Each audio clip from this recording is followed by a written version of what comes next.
எதுக்காக நான் நிக்கிற இடத்துல அடிச்ச? நல்ல ஏமாந்தியா? மாட்டனடா. எப்படிடா? நீ ரொம்ப போர் அடிக்கிற தெரியுமா? ராஜா நீ ராக்கெட் ராஜா நீ ராஜா ராஜா நீ ராக்கெட் ராஜா. எல்லாம் கரெக்டா பிளான் படி தானே போயிட்டு இருந்துச்சு.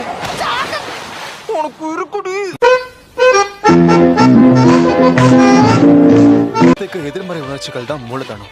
அது கூட சண்டை போடும் போது நீ பயத்திலையும் கோபத்திலையும் கொந்தளிச்சுக்கிட்டு இருந்தல்ல. அப்படின்னா ஆற்றல வெளியேத்த நம்ம அடிக்கடி கோவப்பட்டுக்கிட்டே இருக்கணுமா என்ன? அதனாலதான் புசுகுரு எப்பவுமே கோவப்பட்டுக்கிட்டே இருக்கானா? Demon talk.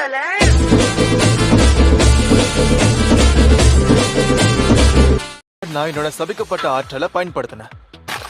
அதுக்கப்புறம் ஆற்றலோட உதவியால என் திறன்களை பயன்படுத்தி ஒரு ஜுஜுட்சு வித்தையை காட்டினேன்.